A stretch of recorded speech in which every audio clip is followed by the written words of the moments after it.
Hello everyone guys, मैं इस video में आपको एक बताने वाली हूँ टॉपिक और टॉपिक की प्लानिंग कैसे करते हैं। एक्चुअली ये एक ऐसा टॉपिक है जो अभी रिसेंटली एग्जाम में आया था एंड काफी सारे लर्नर्स कंफ्यूज हो गए थे कि what to say in this topic, what to write. So that's what I am going to explain you today. Topic ले लेते हैं, रिसेंटली कमेंट में आया था वही टॉपिक मैंने ले लिया है। एक एकेडमिक लर्नर की प्रॉब्लम थी, एकेडमिक वाला ही ये क्वेश्चन है।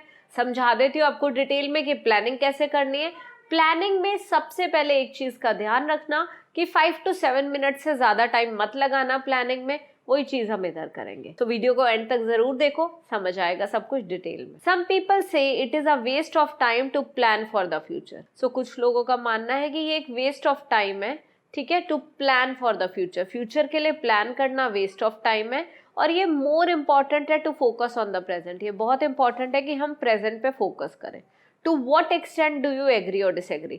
सबसे पहले क्वेश्चन को ध्यान से समझो। सम पीपल मतलब कुछ लोग कहते हैं कि वेस्ट ऑफ टाइम है to plan for the future. Future की प्लानिंग करना वेस्टेज ऑफ टाइम है एंड ये ज्यादा जरूरी है कि हम अपने प्रेजेंट पे फोकस करें।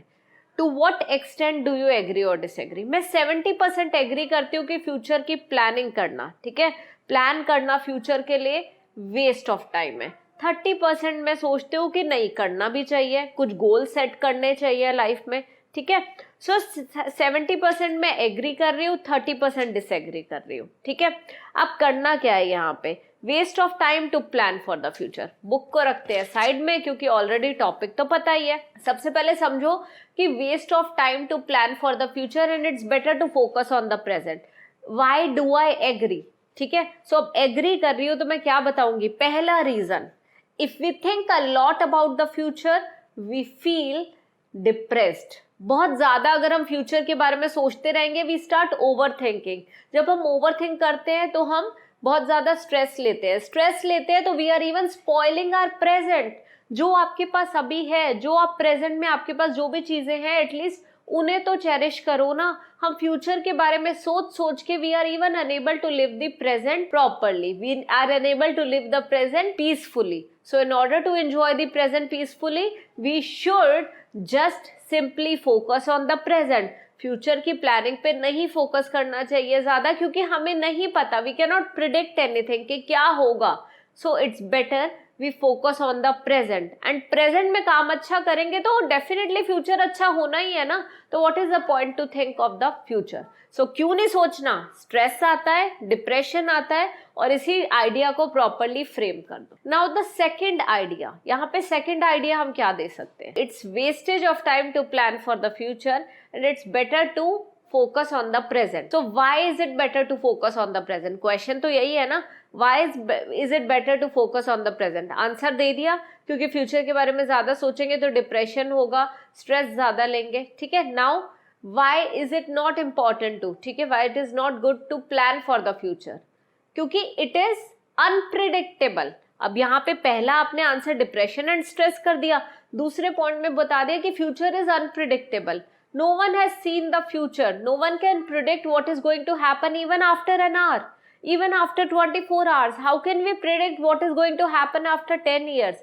Yes, we can actually do some sort of planning. अब ये दोनों आइडियाज अनप्रिडिक्टेबल है और डिप्रेशन और स्ट्रेस होता है, ओवर थिंकिंग से हम अपना प्रेजेंट भी खराब करते हैं, प्रेजेंट खराब करते हैं तो अ नंबर ऑफ डिसीजेज हमारी बॉडी में आते हैं विच इज नॉट गुड, ठीक है। So now last one. अब आइडिया जो है उसमें ऑपोजिट आ जाएगा। ऑपोजिट क्यों आएगा? कि यस हमें फ्यूचर की प्लानिंग करनी चाहिए। I think we should also plan for the future. We should actually think about the future as well. If will not save for the future we will not be able to enjoy our life. So थोड़ी बहुत planning, optimum planning for the future is necessary. However overthinking is sheer wastage of time। Optimum planning, ठीक है, और a little bit of planning for the future is inevitable, indispensable, ठीक है। However over thinking can lead to a number of deleterious illnesses.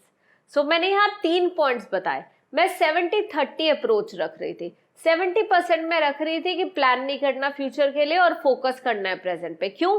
क्योंकि future unpredictable है, किसी को नहीं पता कि क्या होगा इन द फ्यूचर, तो क्यों इतना ज्यादा सोचना। हम सोचते हैं तो ओवर थिंक करते हैं। सेकंड इज डिप्रेशन होता है, एंजाइटी होती है, स्ट्रेस बढ़ता है फ्यूचर के बारे में सोच सोच के। इंस्टेड प्रेजेंट पे फोकस करें और अपना प्रेजेंट अपना जो करियर है उसको इम्प्रूव करें bye focusing on the present. अपना 100% दो, जो भी कर रहे हो तो present will be successful. More over यार, हमें जो मिल रहा है अभी वो हमें एंजॉय करना चाहिए, वो बाद में तो नहीं कर पाएंगे ना। Last but not the least 30% वाला पॉइंट कि फ्यूचर के बारे में क्यों सोचना चाहिए। If will not think about the future, if will not save money for the future, we will end up regretting, है ना, हम रिग्रेट करेंगे बाद में। So optimum planning for the future is also important, वो बहुत जरूरी है। However over thinking should never be done.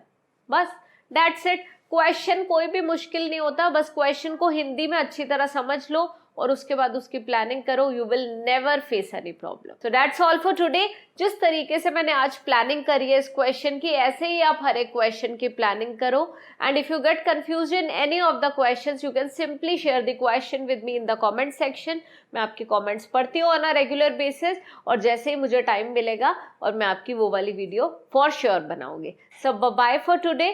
Thanks जरूर कर देना अगर वीडियो अच्छी लगे, पर थैंक्स करना कैसे है? You need not to comment me for say thank you, instead share this video with as many people as possible. Bye bye everyone, take care.